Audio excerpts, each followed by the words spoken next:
Okay. How many of you ever asked, what is the meaning of life and what is the purpose? How many of you never asked? How many of you just don't raise your hands? Okay, got it.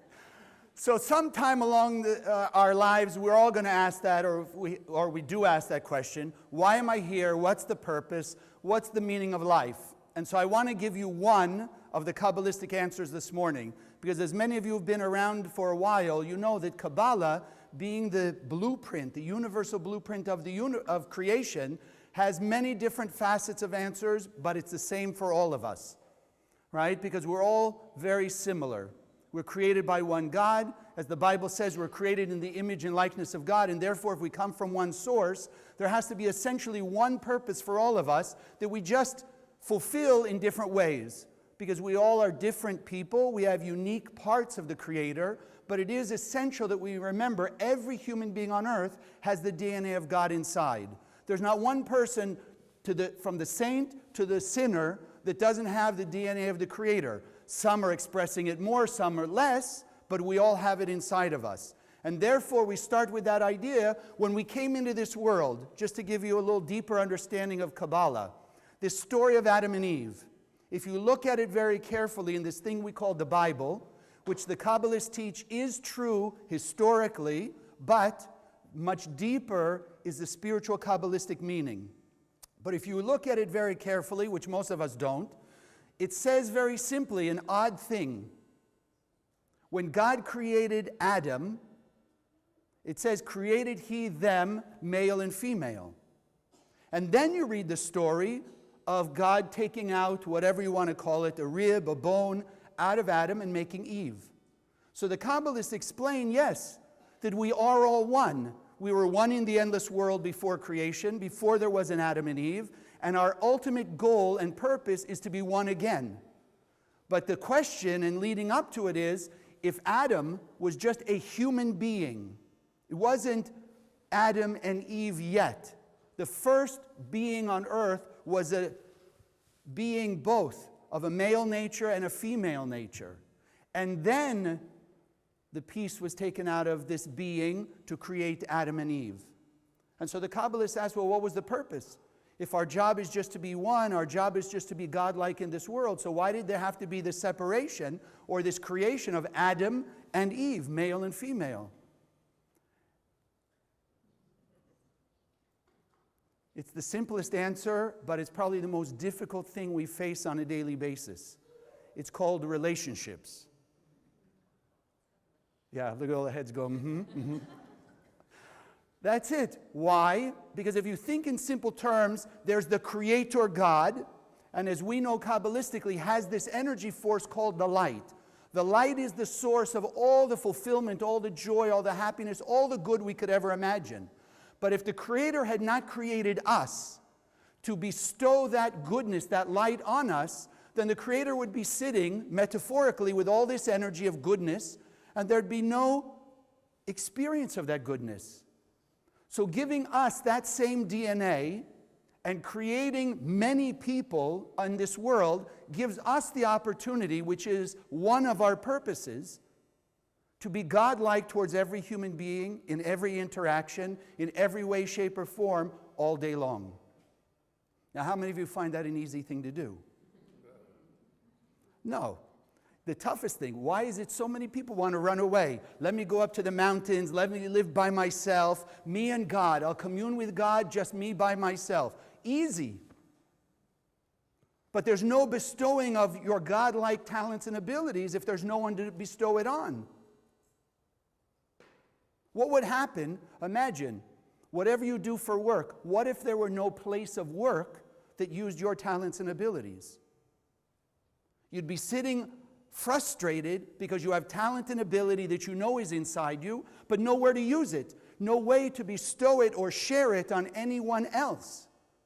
And so therefore the Kabbalists teach us, yes, our job is to live Kabbalah in this world, to live as the light in this world, to live as the creator or co-creator in this world, and bestow our goodness, our light, or share our light on others.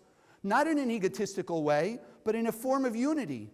Because as we were unified in the endless world, so we have to be unified in this world. And that's the power. That's why they say love your neighbor as yourself is the ultimate of every religion and every spiritual teaching.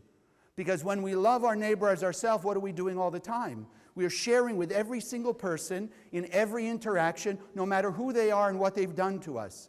We are learning in Kabbalah how to find a way to share our light, regardless of how they act, what they do, or who they are. Because then that makes us fully realized beings. That makes us totally fulfilled. Now here comes part of the monkey wrench, they call it.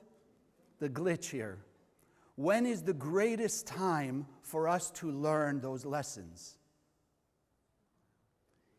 So think like this.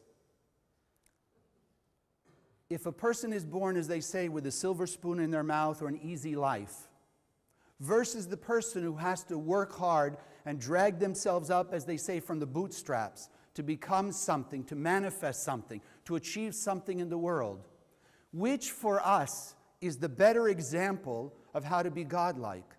The one that just had everything handed to them and sitting around? Or when you and I, everything's going great and wonderful? Is it easy or difficult to be godlike when nobody's bothering you? It's easy, right? We can all claim to be compassionate and kind and loving and all those wonderful things as long as nothing's bothering us. But as soon as there's a challenge, as soon as things are not going my way, as soon as somebody gets in my way, that's the time I can truly set the example, which is why we are here, to be examples of godlike behavior when we're being challenged. Living Kabbalah doesn't mean that we are perfect beings. Living Kabbalah doesn't mean that we already have a perfect life. Yes, is it there potentially? Yes. Our job is to live into it. But we can't live into it if there's no challenges. If nothing's in our way, nothing's bothering us, then we can't grow to our next level. And if you're not fully blissed out right now, then there's more to be done. There's living that greater example. And as I said, living Kabbalah and setting that example is best when you're showing people that through the challenges of life, you can hold and maintain a consciousness of peace and serenity. You can put Kabbalah to use through the challenges and show what it's like to live a spiritual life, to be on the spiritual path. That's the greatest thing, because education does not mean, like they do unfortunately in most places today, stuffing the information down the throats of the children or the people. But the word educate in Latin means to draw out from the other person what's already inside. We started this morning with that simple concept. We're in the image and likeness of God. God put in us the DNA of itself. So we already have. We don't need more stuffed into us. We need the opportunity to be examples and expressions of that godlike ability. And that's the key. And as we will do that, our work by setting that example is to draw it out, to educate other people to be the same. Now, does it ever happen that we talk the talk and don't walk the walk? Share with you a quick story. When I first came to the center, I had spent 10 years of intensive study of all kinds of spiritual teachings. And I came along to this one teaching, or a few of them actually, that were all pointing Kabbalah as the source of all spiritual wisdom, and these mystical DNA, Hebrew letters as the DNA of the universe. And then the universe picked me up and dropped me in the Kabbalah Center. I was so awed by what I was learning just in Kabbalah 1. After 10 years of studying and teaching different spiritualities, I was sure that every Kabbalah teacher had to be angels, pure and perfect. Because the wisdom is so pure and perfect. So I became a teacher myself. I moved to New York to join what at that point was 13 other teachers in the world. And I have to tell you, for the first week I was completely let down. Because I realized that these were human beings. They had frailties and issues like I had. But then I came to the understanding that I'm sharing with you this morning. It wasn't about being perfect. Yes, the system of Kabbalah is perfect. It's perfect for every human being. It gives us all the ways and means and all the details how to live a life that we can live into our perfection, that we can be what the Creator created us. But meanwhile, yes, we're going to talk the talk and not always walk the walk, and that's okay. Because as we've said, the key is not that we walk around perfect. Because think of that. If everybody were perfect around you and you were the only one not, how would you know what to do? How would you know how to handle your challenges? But when you have a spiritual example of somebody who's drawing out of you your perfection by showing you examples of what it's like to be faced with challenges, difficulties in life, and they can still maintain a sense of peace and serenity while they're dealing with it, and while they're raising their consciousness to express a higher level of that perfection. Very interesting story some of you may not know. The brother of Moses. We probably all heard of Moses, right? Moses. Do you know he had a brother? Oh, some of you, yes, okay. His brother, Aaron. Aaron, it says in Kabbalistic terms, Rodef Shalom. He ran after peace. But what did it mean? Aaron, whose very nature was mercy, he knew that in every human being there were the attributes of kindness and forgiveness. And so the story goes like this. If he knew that there were two people who were having a quarrel and wouldn't talk to each other, so what would he do? He'd go to one and he'd say, you know, your friend over there, you know, the one that you're having conflict now, he really wants to make up with you. He really wants to be friends. He just doesn't know how to go about it. He doesn't know what to say to you. And then he'd go to the other guy and he'd say, you know your friend that you're having conflict with? He really wants to be friends. He really wants to make up. He's very regretful of what he did. And what was he doing? Rodef Shalom. He was running after peace, but not he was bringing the peace per se. He was drawing out of the two people the godlike attribute of forgiveness, tolerance, and compassion.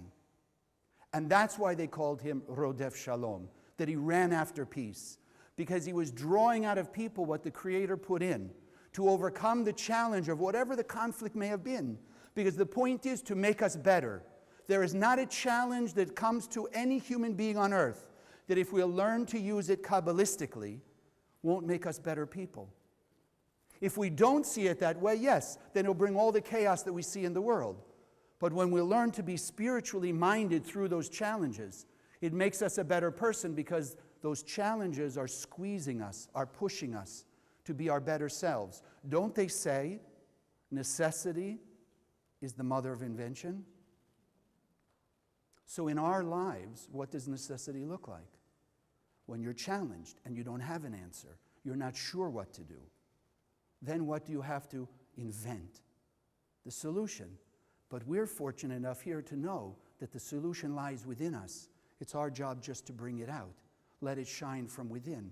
And that's why we do have challenges. And you know where challenges come from? Yeah, everybody else. No, challenges don't. Challenges come from us. Our soul is begging to put us on the pure path of the light. When we're finding ourselves with a little bit of ego, a little bit of hurt, a little bit of resentment, a little bit of anger, a little bit of guilt, a little bit of shame, that's not the godlike path. So as we're going down that road, perhaps even holding on to resentment or hurt, our soul will put in our way an obstacle or a challenge that allows us to overcome our resentment, our guilt, our hurt, our ego, our fear, our greed, to act more godlike. It'll push us to set an example for those who are watching us. In fact, many of you have told me stories of things like that that happen. If you listen to the stories of some of the students, you hear that kind of example. That makes every teacher in the center the happiest we could be. How can we draw from the students that godlike nature? So I have one student who was telling me the story. She has a daughter who's 30-some-odd years old. And for most of those 30-some-odd years, the daughter was very difficult. But the mother was very enabling because she felt sorry for the daughter. And of course, like all good parents, loves her daughter. But the love came from her own desire to be a good mother. Well, let me just give her everything she wants and she'll think I'm a good mother. We don't always think that in the moment, but as we look back as she did, she realized that was the reason. Fortunately, she came to the center. She started through the courses. She started to use some of the tools. And it came to the point where even though her friends had been telling her for years that her daughter was using her to get money, to get help, to do things for her, whatever, she couldn't stop herself until she started to practice Kabbalah and use the tools. And about 2 weeks ago, she came in one of our meetings and she told me, she says, that's it. I've decided no more, and I told my daughter no more. Do you think the daughter liked it? Nope. The daughter got upset, exactly. But, as this student was relating to me, she had the strength to hold her ground, knowing, as we are speaking this morning, that it was drawing out of the daughter a better version of the daughter. It may not show up right away, but it's going to show up eventually. Because the mother, instead of enabling the daughter and keeping her in the illusion that all she had to do is just twist her mother around her finger to get what she wanted, that was going to be satisfying, gave her the opportunity to express more of her godlike nature, to finally discover or uncover who she really was inside, that she had the capability on her own to make her own life. She had the power to do miraculous things if she would just bring it out. But the mother realized that by enabling the daughter, she wasn't allowing the daughter to grow. I mean, imagine if we had all done all the homework for our children through kindergarten through 8th grade. They'd do really well, hopefully, right? Straight A's. But then they get into high school, they wouldn't know anything. So it would have been great till 8th grade. Now in high school, they'd be the worst. Right? So it's not up to us to enable people, it's up to us to draw out of them. To draw out of them. And the universe will conspire. Some of you know on a personal level, I love conspiracy theories. Especially this one. The universe conspires to make us our best. You ever heard the word coincidence? Love this word. Because what do we generally think coincidence means? Something is random. Oh, I coincidentally met this person, this and this coincidentally happened to me. So like I often tell people, is it a coincidence, lions and palmetto? Is it random? Lions and palmetto, right down the block here. No, but it's a coincidence. We may know it as an intersection. Right? Palmetto crosses lions, but not randomly. Coincidence just means two things that unite at the same time in the same place at the same moment for a reason. We've allowed ourselves to assign randomness to them. But as we will look at it starting today, there is no randomness in the universe. In fact, for probably 20 years already, scientists are telling us there's no randomness to the universe. But for the last thousands of years, we've all believed in randomness, so it's not easy to believe even the scientists today who say there's no randomness. The universe conspires with our soul to set an obstacle in front of us to make us a better version of ourselves by drawing the light of the Creator from within, by acting in a higher level of our godlike behavior. The story of the splitting of the Red Sea. I know we spoke a little last week. But that Red Sea represents for us our challenge in life, the thing that we have difficulty to go through. But what happened in that moment? We drew on the tools of the universe in order to split, to overcome that challenge, in order to make a breakthrough. And that's why they say necessity is the mother of invention. Because when I've run out of every option I know of, then where will we go as human beings? We will go to our Creator. We will look to a higher level. But you and I know in Kabbalah, the higher level is inside of us. Is there a Creator and Almighty? Yes. But the Creator has set in us that DNA. And it's up to us to draw it out. It's up to us to live that life. It's not up to anyone else but us. So challenges do come our way. We find ourselves in front of the Red Sea. So that as we did back then, we will call on the Creator's technology to be able to split and overcome. The Kabbalists teach that in the creation of water was that condition. The water would split if we did the right thing. In our creation, the condition was also set that we are already pure and perfect beings, but we have to call on it. We have to unlock it. It's a condition of creation. There are people in this room who have already overcome many, many challenges. The issue is once we've gone through one, remembering that the next one can be handled as well as we did the first one. Because sometimes we'll go through one challenge and we look back and we're really proud of our achievements. We really did something amazing. But then the next challenge comes and we tend to forget what we were capable of doing. And I want to remind you today how powerful we are as beings of the light. That we have the DNA of the Creator, and we have to keep it in mind, because it's not easy. Because the moment we are faced and confronted by that challenge, the first thing that will go is the thought that we are pure and perfect light beings.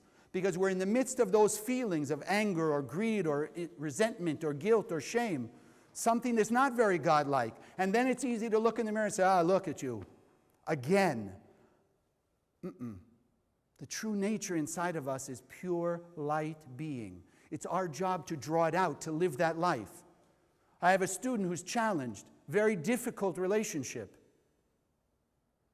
abused for many, many, many years, but no strength to deal with it. Thought that she was a nothing, being told she was a nothing. Started to believe she was nothing.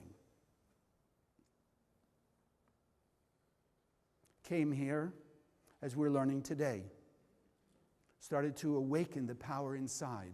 Started to realize there's no such thing as I'm a nothing. God doesn't create anything but perfection. God does not create junk. So I am a somebody. And that's what she started to realize. And then she was able to break free. She was able to walk away. But not walk away with sadness and anger and resentment and guilt and shame, but the opposite. Walk away feeling empowered. Walk away knowing it was the right thing to draw out the light in herself and in the other people. That's the power of setting the example. That's the power of living Kabbalah. My teachers, the Rav and Karen Berg, have done this for almost 50 years now, and they've set an example for me and anyone who knows them of how to deal with challenges when challenges come. Some of you, I've told the story before, maybe you saw it, I think a few months back I showed the video. In 2004, the Rav Berg had a stroke. Well, a lot of people couldn't wrap their head around, how could the Rav, the greatest of Kabbalists in our time, how could he have a stroke? But if you really watched, you saw that he was setting the example of mind over matter. Within 24 hours of this major stroke, he was walking and talking. A few months later, he was back doing things like he used to do, beyond what most of us can do even without the stroke. So if you were really opening your spiritual eyes and your heart, you saw that the Rav was teaching us in 2004 that the miracles of the Bible are not just stories and fables, but they are the result of people showing us the example of what it's like to live a godlike life, to live Kabbalah, to live as the light through the challenges. What could be a greater example? You have Moses. Moses, 40 years, almost day by day, people complaining about him, yelling at him, criticizing him, calling him names, accusing him of all kinds of horrible things. And what does the Bible say? Moses was the most humble man. It's kind of a paradox, because who wrote the Bible? Moses. So imagine Moses is writing. Moses is the most humble man. Doesn't sound very humble, does it? But that's exactly the point. He took dictation. He didn't write the Bible. It was dictated by God, if you want to say divine inspiration, and he was just writing. So he was so humble, he was so pure, a conduit of the light of the Creator, of his DNA, that when the Creator said, write, Moses is the most humble man. He didn't even stop to say, you know, God, what are they going to say about me if I write that? He was so pure, he just wrote. And that's why you read every time there was a challenge, he just trusted in one thing, the light of the Creator in and through him, and he overcame. He gave us an example of there's nothing impossible if we will call on the conditions of creation that are set in our creation. He drew manna from heaven. He split the Red Sea. He made bitter water sweet. He led us through the desert, things we don't even believe anymore. How could they walk for 40 years the same pair of shoes? Same clothes. A well of water following them for 40 years. Following, imagine. Those things we tend not to believe.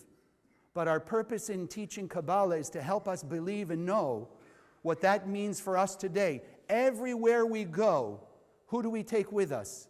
We take with us the light of the Creator and the endless power of miracles and wonders. That's what Moses' journey, leading us through that desert for 40 years, is teaching us.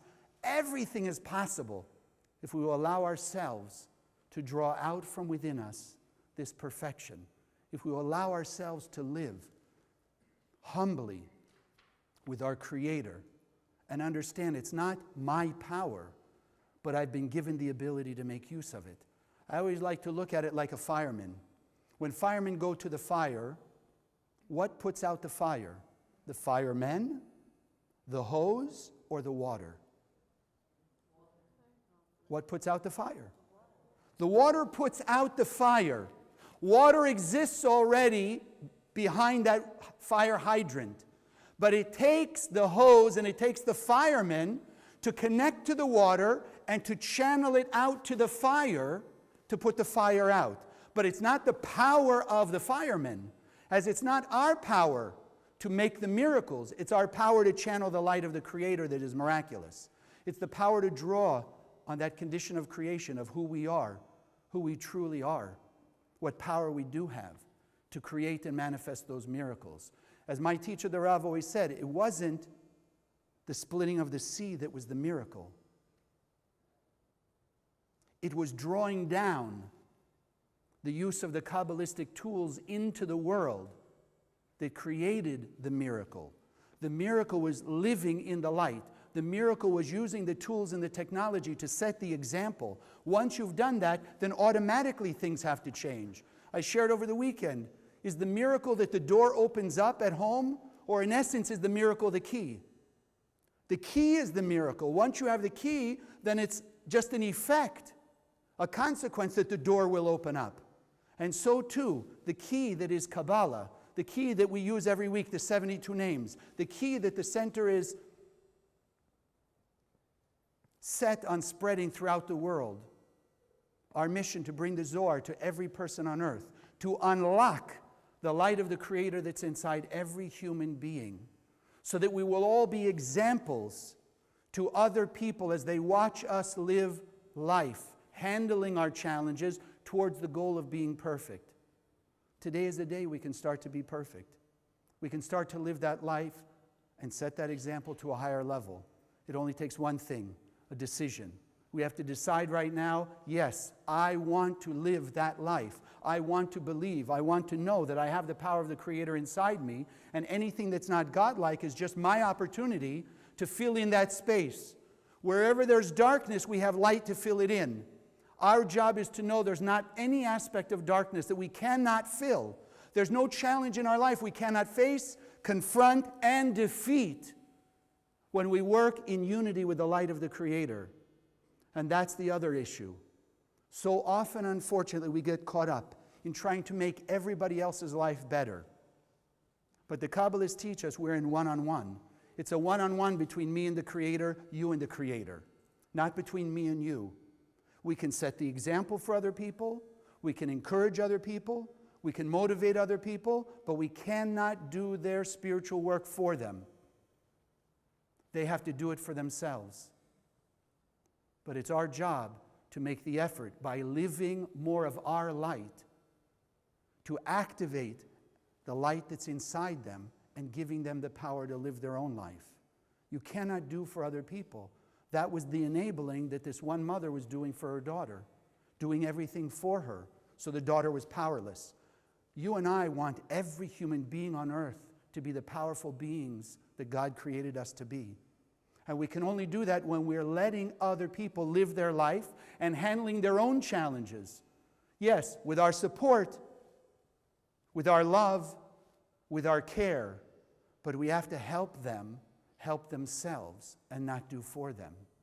Today is the day, by living the example of living in the light, that not only for us will we be able to live a better life, not only for us will we be able to draw on the image and likeness that the Creator put inside of us, but by setting that example and shining our light out, because the light is what draws people, not really the darkness. The light will draw them to the spiritual path. And as we make our commitment today to live in that spiritual path, to live that example, then the world will be a better place for us and for them, because we are in it. We are living examples of what it's like to be God on earth. God bless.